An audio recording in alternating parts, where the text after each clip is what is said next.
അങ്ങനെ വുഡ് കാർവിങ്ങിൻ്റെ അവസാനഘട്ട മിനുക്ക് പണിയിലേക്കെത്തി.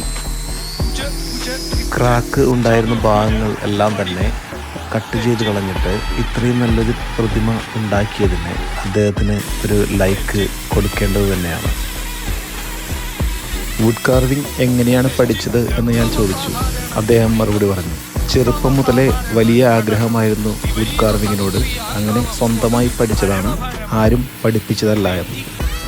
സ്വന്തമായി പഠിച്ചെടുത്ത് അതിനെ ജീവിതമാർഗമാക്കി മാറ്റി സന്തോഷത്തോടുകൂടി ജീവിക്കുന്നു. ഏറ്റവും ഇഷ്ടമുള്ള ജോലി ചെയ്യുന്നു, പണം സമ്പാദിക്കുന്നു. അദ്ദേഹത്തിൻ്റെ ഒരു മറുപടിയാണിത്.